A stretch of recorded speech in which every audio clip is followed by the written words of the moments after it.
Future Dentist. I'm Dr. Rashmi Singh and this is the part 2 of impression materials. Hopefully आपको part 1 जिसमें हम भी classification discuss किए थे समझ आया होगा. Today we are going to discuss about impression compound and zinc oxide eugenol impression material in detail. मैंने इस टॉपिक को बहुत ही डिटेल में yet बहुत ही सिंपल तरीके से समझाया है और सारे important questions भी डिस्कस किए हैं which can be asked in your Vivas, exam and MCQ. So if you like my content, then please kindly subscribe, like, comment and share this video with your fellow dentists. And without any further ado, let's dive into it. तो फिर शुरू करते हैं. आज हम rigid और inelastic impression materials के बारे में देखेंगे, which includes first impression plaster, जो कि हमने gypsum वाले चैप्टर में कवर किया था. सो अगर आपको डिटेल में पढ़ना है तो आप वो वाली वीडियो रेफर कर सकते हैं. Second is impression compound which is primarily use to take the primary impression of the edentulous arches. Next is zinc oxide eugenol impression paste which is usually used to take the final or the secondary impression for the edentulous arch. And last one is impression waxes, जो कि हम waxes वाले chapter में detail में पढ़ चुके हैं. So please go through that video for that. इस वीडियो में हम basically impression compound and zinc oxide eugenol impression paste को डिटेल में डिस्कस करेंगे. So let's start with the impression compound. अब किसी भी इम्प्रेशन मटेरियल को हम कुछ फर्स्ट टेबल ऑफ कंटेंट में डिवाइड करेंगे. ठीक है. सो आपको किस किस हेडिंग के अंदर वो टॉपिक कवर करना है और कैसे कैसे आपको एग्जाम में लिखना है वो रेफर करने में ईजी हो जाएगा. So first we'll start with the introduction of that material, then classification, we'll discuss the composition, properties, the manipulation and advantage and disadvantage. So we'll cover the impression compound topic heading under these subheadings. So first is introduction. To understand the introduction, you have to go through the first part of the impression material because I have already discussed all about these in the first part. So first introduced by the Green brothers in 1907. So this is one of the oldest dental impression material. Impression compound is also called as modeling plastic. So you remember the word plastic, it is going to come back again later. Then the ADS specification number is 3. We have already discussed all the ADS specification numbers in our last video. Then it is a rigid impression material which is reversible in nature, so we can use it again and again. Then it sets by the physical change, by the temperature change, and then these are thermoplastic material जो कि working consistency में लाने के लिए हमें या तो हम इसे hot water में immerse करना होता है या फिर हम उसे flame पे warm करते हैं. Classification of impression compound, it could be low fusing or it could be high fusing. So low fusing का मतलब हुआ this requires less heat to get it converted into the state जहाँ पे ये moldable हो जाए, and high fusing मतलब उसको high heat की requirement है वो moldable state achieve करने के लिए. ठीक है. So low fusing में क्या क्या आता है? Impression compound and green stick compound जो कि cakes और stick form में होता है, and type 2 high fusing में आता है tray compound जो कि cake form में मिलता है. अब लो फ्यूजिंग की सबसे इंपॉर्टेंट और हाई फ्यूजिंग की सबसे इंपॉर्टेंट प्रॉपर्टी जो आपको याद रखनी है, that is the flow which we record at 37 degree Celsius जो कि रूम टेम्परेचर है एंड 45 डिग्री सेल्सियस जो कि माउथ टेम्परेचर है. So you have to remember जो लो फ्यूजिंग कंपाउंड होते हैं वो 37 डिग्री यानी रूम टेम्परेचर पे उसकी जो फ्लो होती है that is less then 6% and at 45 degree Celsius which is the mouth temperature उसमें होती है मोर देन 85%. वही चीज फॉर हाई फ्यूजिंग बहुत ही कम फ्लो होती है, इसीलिए हम इसे ट्रे यानी स्पेशल ट्रेज बनाने के लिए भी यूज करते हैं. So at room temperature it is less than 2%, that is very hard, and 45 degree Celsius पे यानी माउथ टेम्परेचर पे it is more than 70 to 85%. Application. So for type 1, first for making the primary impressions, then for the individual tooth impression, ये वाला technique जो copper tube technique है वो अभी हम आगे डिटेल में डिस्कस करेंगे. then for the peripheral tracing या फिर border molding, and then the occlusal relationship record करने के लिए भी हम यूज करते हैं. And the type 2 which is tray compound, उसका एप्लीकेशन है to make the special tray, ठीक है, जिसके ऊपर हम किसी और इंप्रेशन मटेरियल से भी इंप्रेशन ले सकते हैं. After that, composition. Composition is very important, especially the composition of impression compound is very important. So let's start with it. First is impression compound में हमें क्या क्या component होते हैं. अगर हम सिर्फ component याद रखेंगे तब भी composition याद करना काफी आसान हो जाता है. So अगर आप ये देख रहे हो percentage, तो most of the percentage यानी 47% thermoplastic material होता है and 50% fillers होते हैं. बाकी प्लास्टिसाइजर और कलरिंग एजेंट बहुत ही कम क्वांटिटी में होते हैं, ठीक है. तो हम इस तरह से याद रखेंगे, इंप्रेशन कंपाउंड में सबसे ज्यादा थर्मोप्लास्टिक मटेरियल जिसमें नेचुरल या सिंथेटिक रेजिन्स होते हैं और शेलैक, कार्नुबा वैक्स, गट्टा पर्चा ये प्रेजेंट होते हैं, ठीक है. अब कार्नुबा वैक्स आपको कैसे याद रहेगा, वैक्स वाले वीडियो में मैंने समझाया था कि कार्नुबा वैक्स जहां पे भी फ्लो प्रॉपर्टी की बात हो रही है वहां पे कार्नुबा वैक्स का मेंशन होगा ही होगा, ठीक है. सो जहां भी थर्मोप्लास्टिक मटेरियल का नाम आ गया यानी कि कोई कुछ ना कुछ फ्लो की बात होगी, है ना, फ्लो की बात होगी, यानी जो वो स्ट्रॉन्ग, वो जो ब्रिटल और हार्ड मटेरियल है that is losing its hardness and brittleness and that is getting converted into flow, वही चीज फंक्शंस में लिखी है, ठीक है.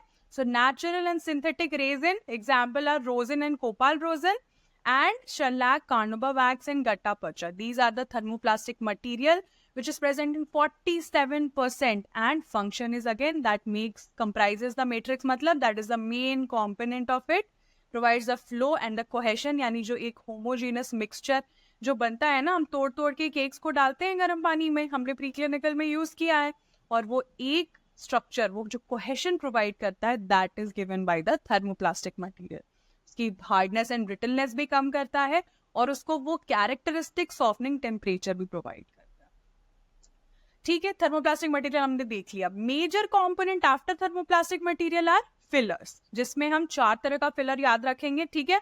Diatomaceous earth, talc, French chalk and limestone, ठीक है, याद कर लो. मेजर में हमने थर्मोप्लास्टिक देख लिया 2 तरह से, and filler diatomaceous earth, French chalk, talc and limestone, ठीक है. 50% of the component is made up of this.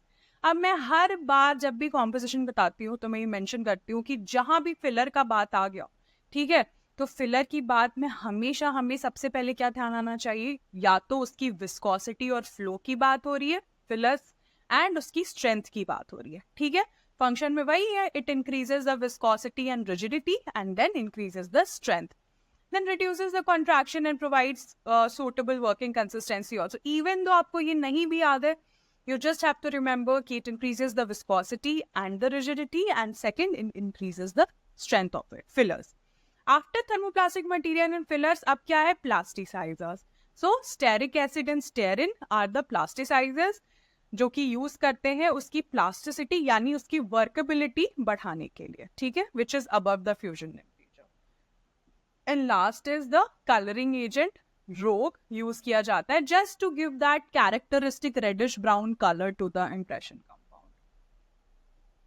Next is property, ठीक है. अब हर बार हमने properties को इन्हीं headings के अंडर कवर किया है in most of the dental material. So first property is the biological property. Obviously अगर हम इस impression material को patient के मुंह में यूज करने वाले हैं तो this is very obvious कि हम उस that material should be non-toxic, non-irritant to the oral tissue, compatible with the cast and the dye material, क्योंकि ultimately we have to pour that impression material with the gypsum. Then second is mechanical property, ठीक है, it is elastic and it cannot be recovered from the undercuts without distortion. इसीलिए हम इसे सिर्फ और सिर्फ edentulous patients में, mouths में यूज करते हैं. Next is rheological property. जैसा कि हम जानते हैं कि एक रिजिड मटेरियल होता है और इसकी विस्कोसिटी काफी हाई होती है और अपनी हाई विस्कोसिटी के कारण ये एक muco compressive type of material है जो हमने डिटेल में लास्ट वीडियो में ऑलरेडी डिस्कस किया था. Now flow is very important. The type 1 जो हमने ऑलरेडी अभी पढ़ा था, टाइप 1 का क्या होता है फ्लो, कितने डिग्री सेल्सियस पे, एंड टाइप 2 का क्या होता है. Now comes the thermal property, जिसमें हम दो टर्म्स बहुत डिटेल में देखेंगे. First is glass transition temperature and fusion temperature. अब ये ना बहुत ही कंफ्यूजिंग टर्म्स लगते हैं बच्चों को.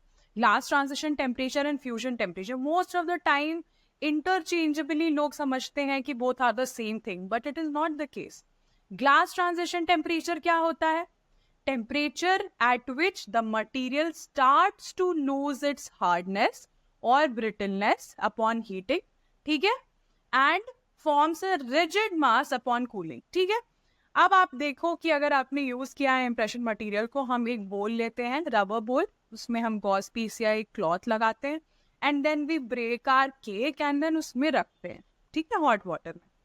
अब हॉट वाटर में रखते ही क्या होता है, बहुत ही पुअर कंडक्टर और हीट है, तो बाहर का जो outer surface of the material है वो हीट होना शुरू हो जाता है, बट अभी अंदर तक हीट नहीं हुआ है. सो एट 39 डिग्री सेल्सियस क्या होता है कि मटेरियल क्या होता है, वो हार्डनेस और जो उसका ब्रिटलनेस जो केक फॉर्म में है वो लूज करना शुरू करता है.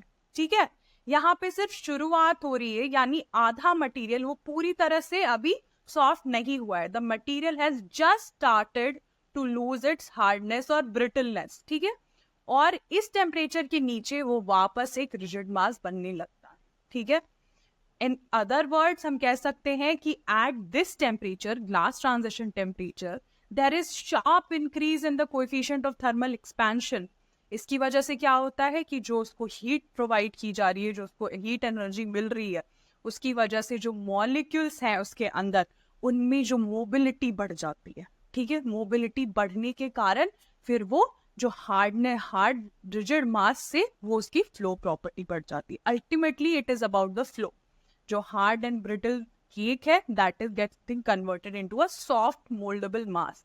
बट ग्लास ट्रांजिशन टेम्परेचर में क्या बनना है, it is just starts to lose. ठीक है, ये इंपॉर्टेंट है, अभी सिर्फ शुरुआत हुई है, पूरा मास हमारा सॉफ्ट नहीं हुआ.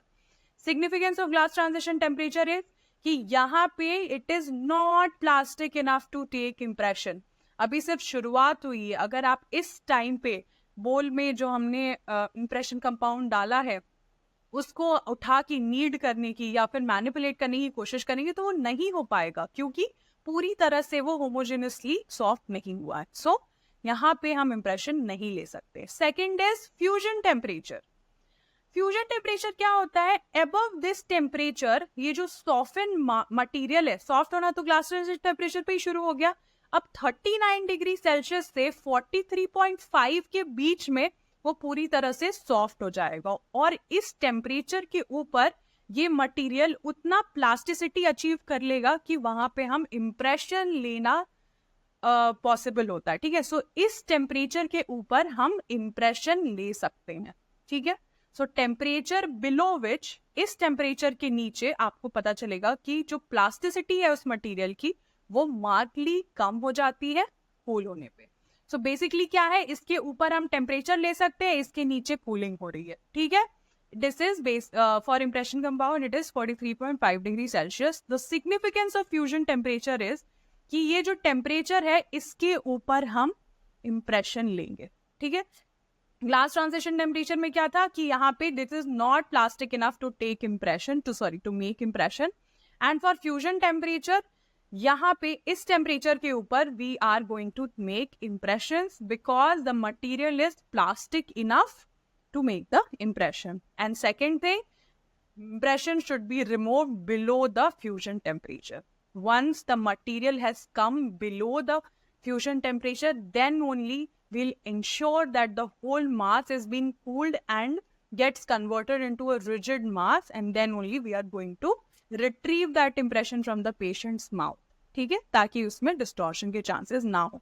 I hope you have understood. Glass transition temperature just started to getting that form change, and fusion temperature के ऊपर उस मटेरियल में उतनी प्लास्टिसिटी आ जाती है कि हम उससे इंप्रेशन ले सकते हैं. Next is thermal conductivity. जैसा मैंने अभी ऑलरेडी बताया है, the conductivity in impression compounds are very low.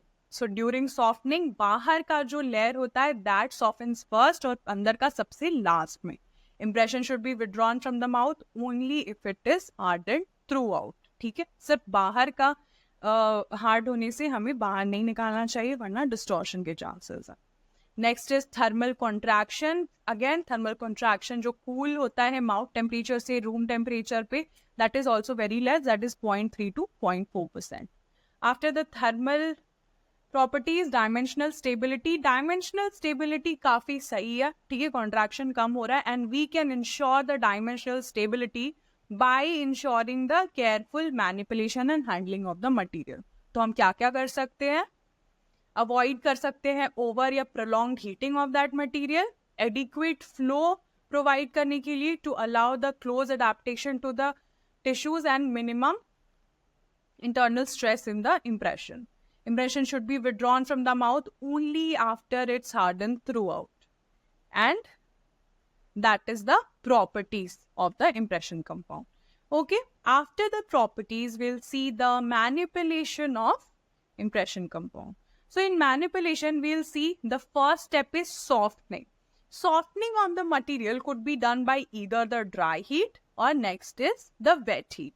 Dry heat का मतलब we can wave it the material over the flame, ठीक है, and second is the wet heating, यानी कि हम उसको immerse कर रहे हैं एक गर्म पानी के बोल में या फिर thermostatically controlled water bath में.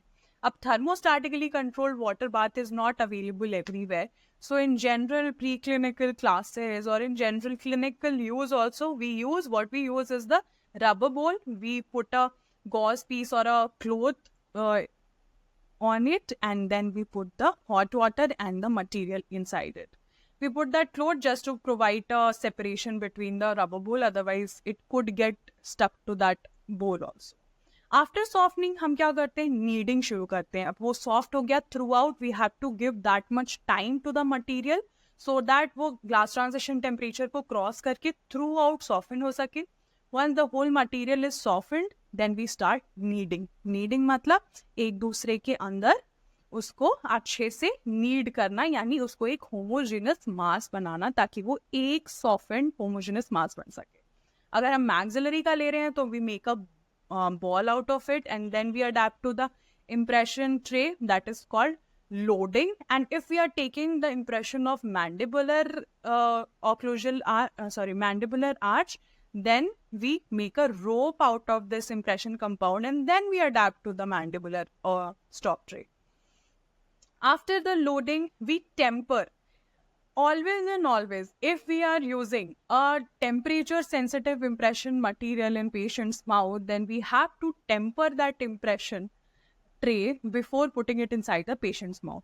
टेम्परिंग का मतलब क्या होता है कि अब ये गर्म मटेरियल हमने लिया, ठीक है, जो कि पूरी तरह से सॉफ्ट है, जिसमें अब हम इसको क्या करेंगे? पेशेंट के मुंह के अंदर डालने के पहले हम एक बार इसे कोल्ड वाटर में डिप करेंगे सो दैट डायरेक्ट कांटेक्ट में जब वो आएगा पेशेंट के ओरल म्यूकोसा से तो वो जल ना जाए, ठीक है. इस वजह से हम उसको पेशेंट के मुंह में डालने के पहले टेम्पर करते हैं, कोल्ड वाटर में डिप करते हैं. And after tempering we take the impression. Impression ले लिया हमने, अब क्या करेंगे? डिसइंफेक्शन. Very important. बहुत ऑफनली लोग भूल जाते हैं और उनको लगता है ये बहुत ही छोटी सी चीज है, but disinfection of the impression is very, very important in the clinical use also and in the exams writing purpose also. This completes your whole answer. If you are being asked about any kind of impression material, for instance, impression compound, you have to finish your answer by writing about the disinfection of the impression. So first क्या करेंगे? हमने impression निकाला, सबसे पहले हम rinse करेंगे ताकि उसमें जो भी saliva, debris, blood है वो सब कुछ हट जाए, and then हम उसको immerse करेंगे in the ग्लूटाराल्डिहाइड या फिर आइडोफोर सॉल्यूशन में, ठीक है. So this constitute completes our manipulation. Then the cast should be poured within 1 hour of impression ताकि उसमें कोई भी ऑफसेट डायमेंशनल चेंजेस ना आए. There are some precautions which should be taken while making impression with impression compound, which is first, बहुत गर्म पानी में अगर हम इम्प्रेशन कंपाउंड को डाल देते हैं तो उससे क्या होता है? The plasticisers starts leaching out और उसकी वजह से वो स्टिकी कंपाउंड बन जाता है. कई बार आपने देखा होगा कि आप बोल में पानी लेके आए गर्म बोल में और उसमें आपने इम्प्रेशन कंपाउंड डाल दिया. If that water is too hot and you don't know the temperature of the water inside your bowl, then you must have experienced कि वो impression compound अपने bowl में stick होने लगता है. ठीक है? So क्यों होता है? क्योंकि उसमें से plasticizers leach out करने लगते हैं. अगर आपसे क्वेश्चन पूछा जाए कि जैसे impression compound, this is one of the most important question in viva also, कि ये reversible kind of impression material तो होता है, बट क्या आप इसे इन्फिनिटली नंबर मतलब कितनी भी बार यूज कर सकते हैं? तो नहीं. आप इसको बार बार क्यों नहीं यूज कर सकते? क्योंकि जितनी बार हम उसे पानी में डाल रहे हैं, so the plasticisers are leaching out, some components are leaching out, and that is making it very brittle and grainy. ठीक है? Second precaution है kneading. जो हम second step kneading करते हैं वो हम कभी भी पानी के अंदर bowl में नहीं करते हैं. We always take out the material from the bowl and then हम उसके बाहर kneading करते हैं. अगर हम पानी में करेंगे तो क्या होगा? Water particles उसमें incorporate होगा and resulting in excessive flow at mouth temperature and distortion while separating it. Then अगर बहुत देर अगर हमने पानी में डाला अपना कंपाउंड और फिर हम बहुत देर तक भूल गए तो क्या होगा? That will cause low molecular weight ingredients to leach out and that results in a brittle grainy compound. ठीक है? Next is अगर हमें हमेशा उसके लिए एक स्ट्रॉन्ग स्टॉक ट्रे यूज करना चाहिए for making the impression with the compound. अगर हम फ्लेक्सिबल ट्रे यूज करते हैं तो it could lead to a distorted impression. फिर we should always use the wet heat technique for impression compound because direct flaming of the compound over the flame can boil or ignite the volatile components, जिसकी वजह से that could lead to brittle dry compound. So these are few precautions which we should take while manipulating the impression compound, and we can ensure the dimensional stability with that. There are some advantages like it is inexpensive, it could be reusable, non-irritant, non-toxic. Impression को modify कर सकते हैं जितनी बार भी हम करना चाहें. So हम कैसे लेते हैं impression? हम excess हटाते हैं and then we again put it inside the patient's mouth and do all the movements. Then it can support other material for wash impression as well. Then it has good shelf life. The material can be beaded in box for the cast pouring as well. Next is disadvantages. It is very difficult to record all the details accurately because it is very viscous in nature and the flow property is not that great. Then prolonged heating की वजह से उसके सारे components leach out कर सकते हैं, that could make it brittle. Soft tissues compressed form में record होते हैं, है ना? ये this is a kind of disadvantage. Next is difficult to record the undercuts because it is a rigid kind of impression material and that cannot be used to make any impression in the undercut areas. Does not have a pleasant taste and some patients find it very uncomfortable because of its high rigidity. So this concludes our disadvantages. After that, the second type of impression compound is green stick compound. This is a type 1 impression compound. Very low fusing compound. That means it becomes soft at low temperature. Cylindrical sticks की form में supply किया जाता है. Green in color होता है and it is softened by waving over the gas flame and then उसको knead किया जाता है. तो impression compound में हमने क्या देखा कि हम उसको immerse करते हैं hot water में and then knead करते हैं. यहाँ पे ग्रीन स्टिक को हम ड्राई हीट टेक्निक से मैनिपुलेट करते हैं. Next important thing in green stick compound is the copper ring और ट्यूब इंप्रेशन टेक्निक, जो कि हमने एप्लीकेशन में भी देखा था एंड मैंने बोला था हम आगे डिस्कस करेंगे. यहाँ पे क्या करते हैं कि कॉपर ट्यूब लेते हैं for taking an impression of a single tooth, prepared single tooth. इसके ऊपर क्या करते हैं हम सॉफ्टन ग्रीन स्टिक मटेरियल हम उस कॉपर ट्यूब में डालते हैं and then we put it over the prepared tooth जिसका हमें impression लेना है. ठीक है? Once it sets, we put light body elastomer and then take a corrective impression in the same copper tube जिसमें हमने compound डाल के impression लिया. यहाँ पे function of green stick compound क्या है? It is to strengthen the copper band. Now uses of green stick compound क्या होता है? To obtain an impression of a single tooth preparation using copper band. And next, and the most important use is for doing the border molding. ठीक है, for the border extensions of the special tray, जिसको border molding technique भी कहते हैं, और उसी को peripheral tracing भी कहते हैं. After the green stick, next is the type 2 type of impression compound, which is called as tray compound. Used क्या है? To record the primary impression of the edentulous arches, and this then acts as a custom tray, जिसमें कि हम secondary impression भी ले सकते हैं.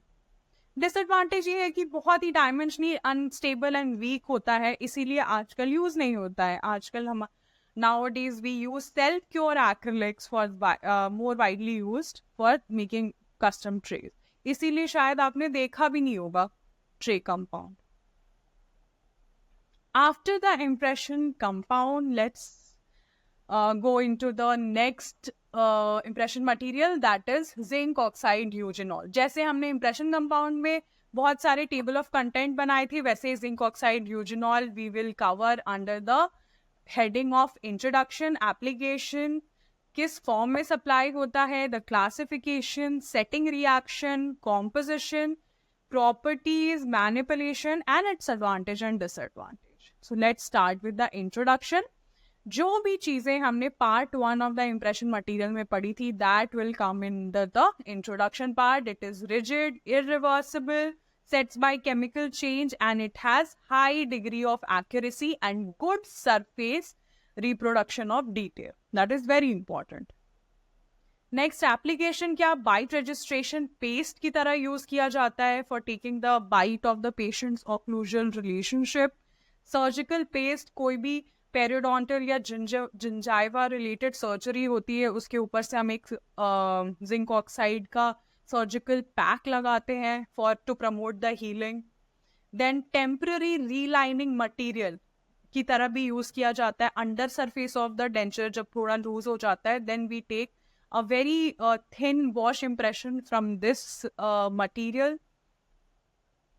Impression material for edentulous patient with or without undercuts. This is the most important application जिसके लिए हम zinc oxide eugenol impression paste का use करते हैं dentistry में. And the next and last one is dual impression.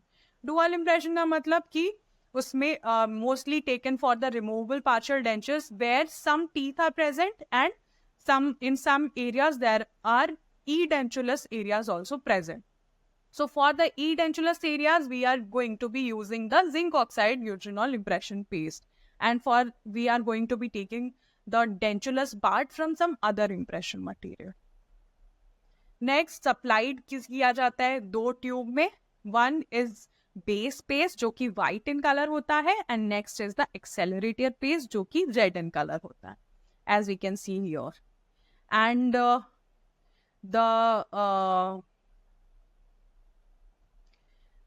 and this is the flexible spatula जिसको कि हम use करते हैं for the mixing.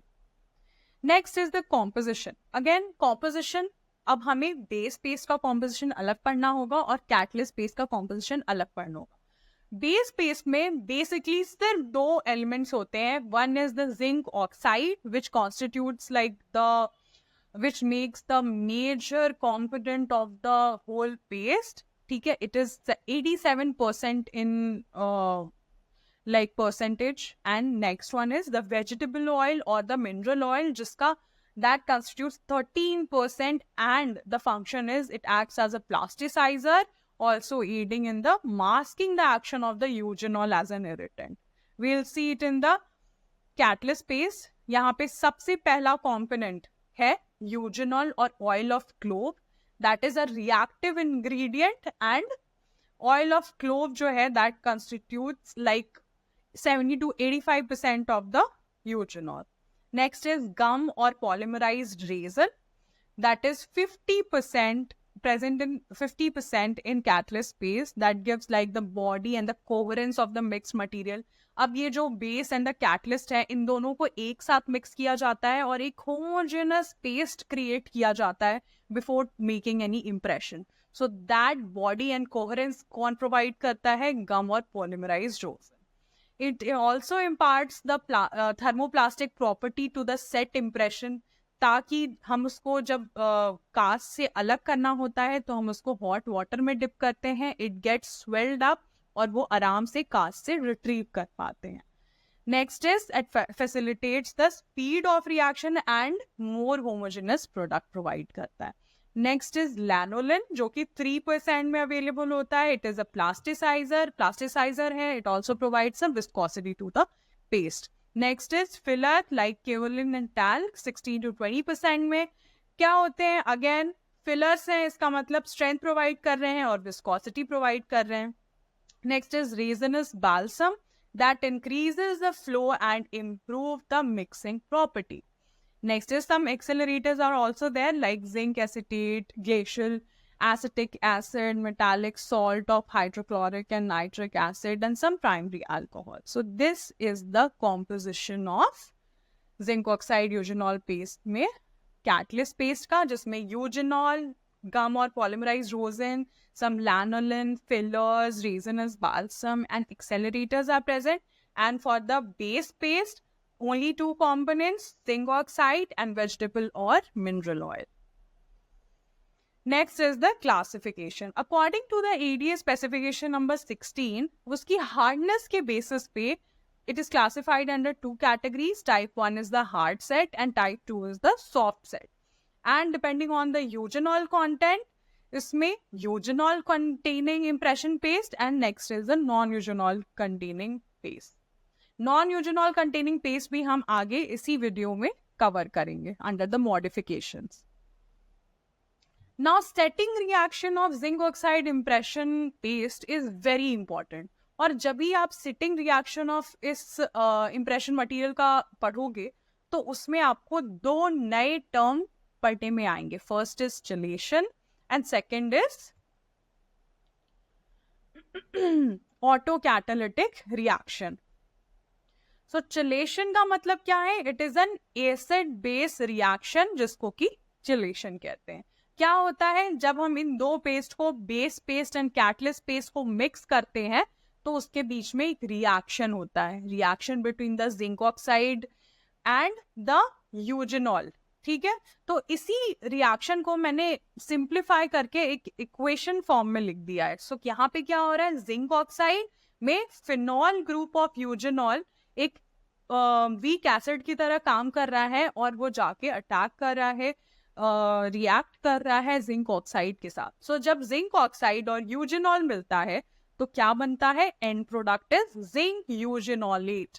ठीक है, this is the major setting reaction of the zinc oxide eugenol impression paste. अब ये जो पूरा प्रोसेस है ये 2 स्टेप के अंदर होता है. फर्स्ट स्टेप कि जिंक ऑक्साइड और वाटर जो कंटेंट होता है कॉम्पोजिशन का वो मिलके जिंक हाइड्रोक्साइड बनाता है और इस प्रोसेस को कहते हैं हाइड्रोलाइसिस. तो जो चिलेशन का होल प्रोसेस है वो 2 स्टेप में हो रहा है. उसका फर्स्ट स्टेप है हाइड्रोलाइसिस, तो zinc oxide plus water, zinc hydroxide. And second, अब ये जो जिंक हाइड्रोक्साइड है वो जाके रिएक्ट करेगा यूजेनॉल के साथ and that forms zinc eugenolate. So first will write कि चलेशन क्या होता है, एसिड बेस रिएक्शन, फिर उसके रिएक्शन क्या होती है, and then will break up that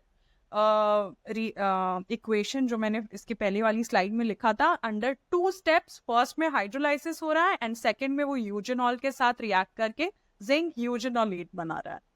अब यहाँ पे क्या है कि वाटर, अगर आप यहाँ पे देखो, वाटर हमें यूज भी हो रहा है ना. सो एक रिएक्शन में स्टार्टिंग में भी यूज हो रहा है और एज अ बाई प्रोडक्ट भी वाटर निकल रहा है.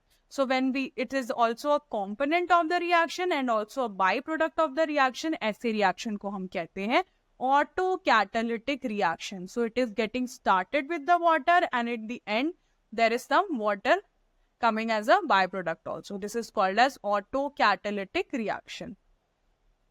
अब ये जो सेट मिक्सचर होता है, हमने पढ़ लिया कि चलेशन हो गया और लास्ट में जिंक यूजेनॉलेट बन गया. अब इस जिंक यूजेनॉलेट जो सेट मैट्रिक्स है उसमें क्या होता है? That contains 2 ionic bonds that is formed between the zinc and the phenolic oxygens and 2 coordinate bonds formed between the zinc and the methoxy oxygen of eugenol by donating a pair of electrons.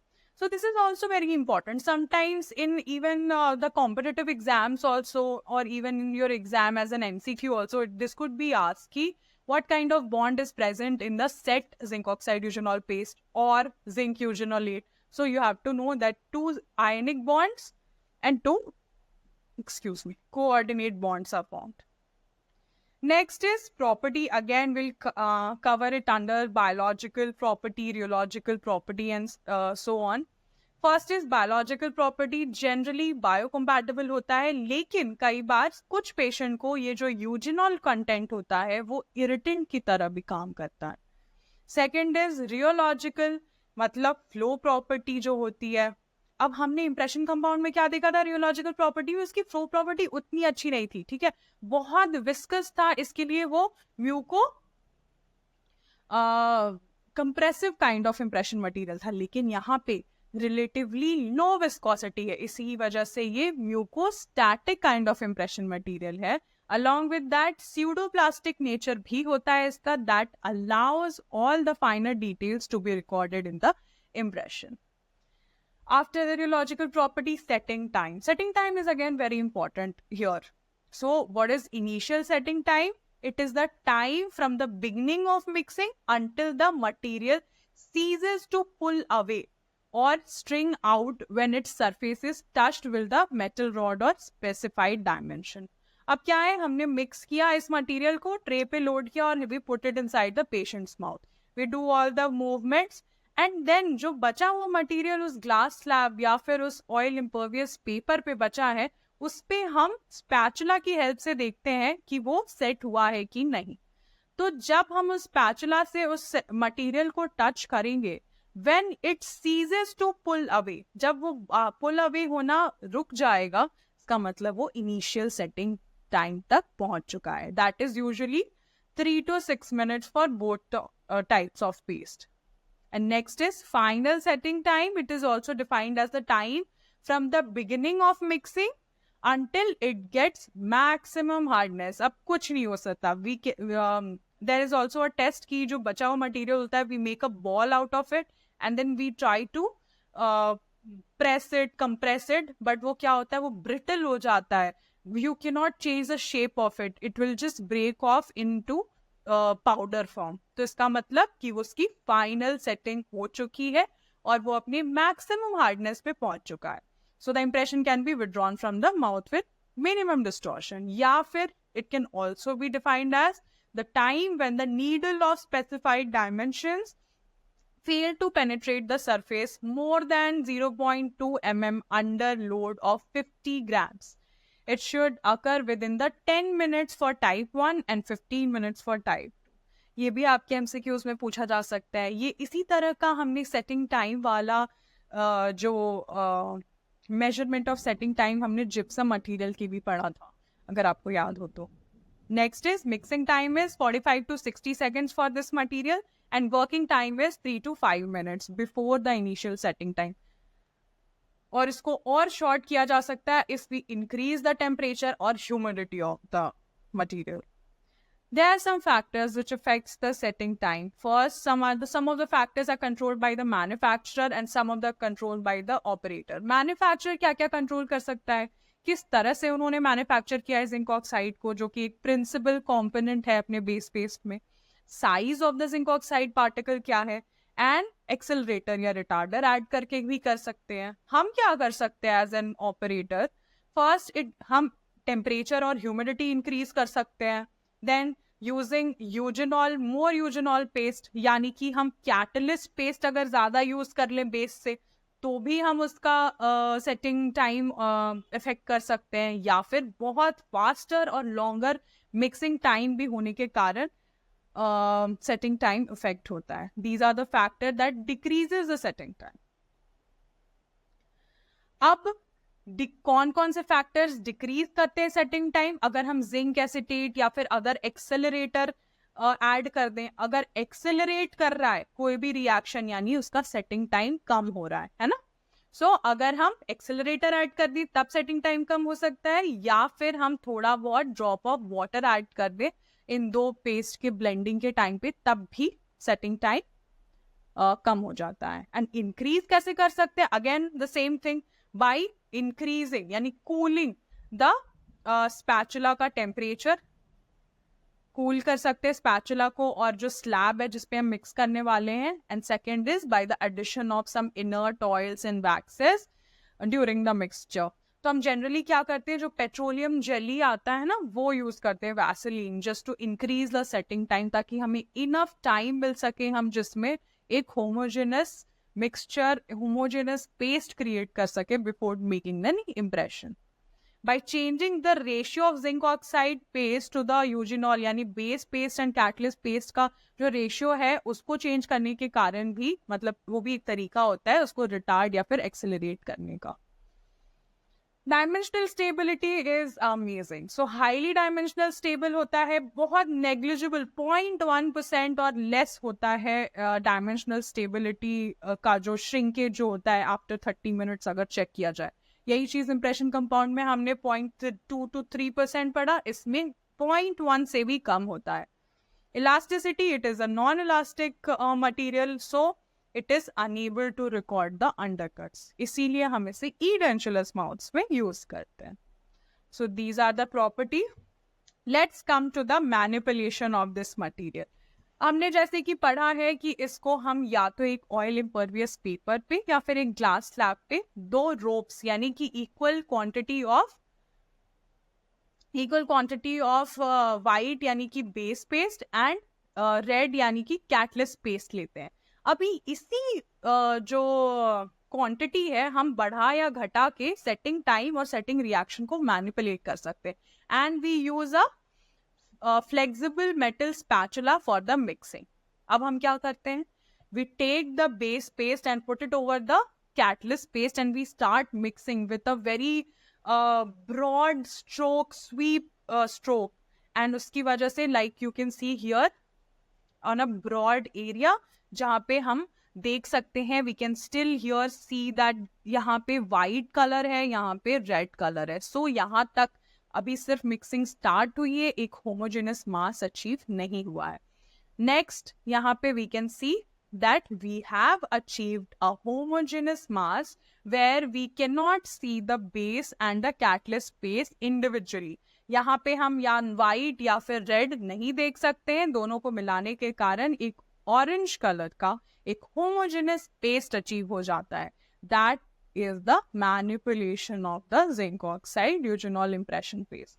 Mixing time for this impression material is 1 minute under uniform colour achieve होने तक या फिर uniform colour achieve होने तक. Then comes the disinfection. अब हमने impression paste को mix किया, we put it over the impression tray and put it inside the patient's mouth. सारे हम जो भी पेशेंट के मूवमेंट्स कराने होते हैं वो हम कराते हैं. एंड देन हम वेट करते हैं, जो मैंने अभी बताया था, जो बचा हुआ मिक्सचर है पहले हम उसको स्पैचुला की हेल्प से देखते हैं कि वो पुल अपार्ट करना रुक गया है, यानी कि इनिशियल सेटिंग अचीव हो गई है. उसके बाद हम पेशेंट के मुंह में कोई भी मूवमेंट कराने का कोई मतलब नहीं है, वो अचीव हो गया. उसके बाद फिर we make a ball out of it and then we see कि जब वो बॉल कोई भी और शेप लेना बंद कर देता है और उसको प्रेस करने से वो एकदम क्रम्बल हो जाता है पाउडर फॉर्म में, इसका मतलब वो फाइनल सेटिंग तक पहुंच चुका है. फिर हम उसको रिट्रीव करते हैं और उसको हम डिसइंफेक्ट करते हैं. डिसइंफेक्ट कैसे करते हैं? Can be immersed in 2% glutaraldehyde या फिर 1:213 iodophor solution at room temperature. Advantages, it is biocompatible, mucostatic है, यानी कि जब स्टैटिक कंडीशन में म्यूकोजा है तब हम वैसे उसको रिकॉर्ड कर रहे हैं. Good dimensional stability, good detail reproduction, impression surface can be modified by adding a deficient area. Then easy to manipulate होता है और उसका वर्किंग टाइम हम अपने हिसाब से एडजस्ट कर सकते हैं, वैसे भी इनफ वर्किंग टाइम प्रोवाइड करता है. डिसएडवांटेजेस, रिजिड होता है, so tend to break off in the area of undercuts. तो हम अंडरकट एरिया में नहीं यूज कर सकते, इसीलिए हम सिर्फ और सिर्फ ईडेंचुलस एरियाज में यूज करते हैं. It requires a special tray for making impression and then burning sensation भी होता है कुछ पेशेंट में यूजिनॉल कंटेंट की वजह से. Then again, it's very messy to work with and sometimes it sticks to the skin and the instrument और उसको भी clean करना बहुत मुश्किल होता है. Let's see some modification. We have already discussed all about the zinc oxide eugenol impression paste. I hope you have understood this.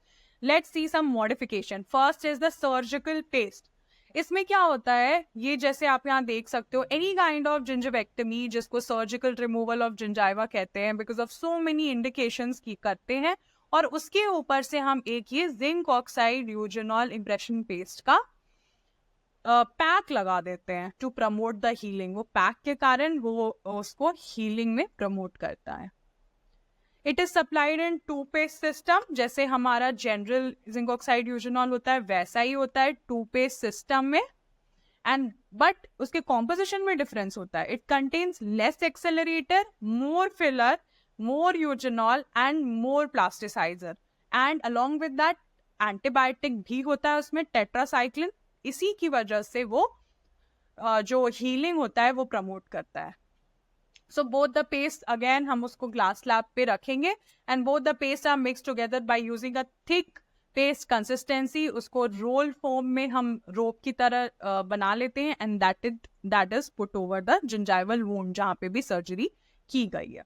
Disadvantage इसका ये होता है that may cause irritation or burning sensation because of the eugenol content. यहाँ पे तो और भी ज़्यादा eugenol content है, and that may cause chronic gastric disturbance also if it is worn for several weeks. अगर prolonged use किया जाए इसका तो gastric disturbances भी हो सकते हैं. Next is bite registration paste. हमने surgical paste देख लिया. Next is bite registration paste. So zinc oxide eugenol को occlusal relationship भी रिकॉर्ड करने के लिए यूज किया जाता है, ईदर फॉर द फिक्स्ड यानी डेंचुलस और for the removal partial dentures. यहाँ पे क्या करते हैं, इसको भी 2 पेस्ट सिस्टम में प्रोवाइड किया जाता है, लेकिन यहाँ पे कॉम्पोजिशन में क्या चेंज है, यहाँ पे सिर्फ प्लास्टिसाइजर जो होता है that is more in quantity to reduce its tendency to stick to the oral tissues, है ना. अगर हम दो टूथ सरफेस के बीच में हम उसको प्लेस कर रहे हैं and then we are asking the patient to bite, and then अगर वो स्टिक कर जाए ओरल टिश्यूज से तो दैट कैन गेट डिफॉर्म्ड. इसीलिए यहाँ पे प्लास्टिसाइजर कंटेंट थोड़ा ज्यादा होता है. देन क्या करते हैं, both the paste are mix together, and ये इस तरह की कुछ ट्रेज होते हैं जिसमें दोनों तरफ, ट्रे के दोनों तरफ इंप्रेशन मटेरियल प्लेस कर सकते हैं. सो दोनों तरफ हम इंप्रेशन मटेरियल प्लेस करते हैं, put it inside the patient's mouth between the upper and the lower occlusion, and then we ask the patient to bite. इस तरह से हमें अपर का भी इम्प्रेशन मिल गया, बाइट रजिस्ट्रेशन मिल गई, लोअर की भी मिल गई, और जब कास्ट बनेगा we can keep this bite between them and then we can go ahead with the mounting. Then more rigid and stable then one made with the wax. So bite registration wax से ज्यादा rigid and stable होता है.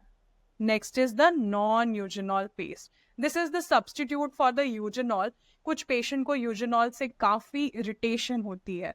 So drawback क्या है eugenol के, patient may experience some disagreeable taste, allergic response, burning sensation to the soft tissues or chronic gastric disturbances because of the leaching of these eugenol. तो अब हम क्या करेंगे, the major disadvantage is eugenol in the zinc oxide eugenol impression piece. तो हम उसका क्या solution निकला कि we here in the composition orthoethoxy benzoic acid, जिसका एब्रीविएशन होता है EBA, that is used as a substitute for the eugenol. So composition में यूजिनॉल की जगह पे orthoethoxy benzoic acid is used in the non eugenol paste. This is very important. You have to write the modification about this material in your answers. Secondly, this could be asked in your Viva and MCQs as well. It undergoes saponification reaction to produce zinc ethoxy benzoate. जैसे कि हमने zinc oxide eugenol के setting reaction में देखा था कि zinc oxide और eugenol मिलके जिंक यूजिनोलेट बनाते हैं, वैसे ही यहाँ पे यूजिनॉल नहीं होगा, zinc oxide and orthoethoxy benzoic acid react करेगा, and that will result in the formation production of zinc ethoxy benzoate. यहाँ पे these are bactericide and other medicament भी इनकॉर्पोरेट किया जा सकता है बिना किसी रिएक्शन में इंटरफेरेंस के. एडवांटेज होता है reaction is not greatly affected by humidity and temperature, जो कि हमने अभी पढ़ा था सेटिंग टाइम के को जो फैक्टर्स अफेक्ट करते हैं. So here we have come to an end of this video. I hope you have understood impression compound as well as zinc oxide eugenol impression base properly. So hope to see you in the next video where we are going to be discussing the hydrocolloids, alginate and agar. Till then, happy studying.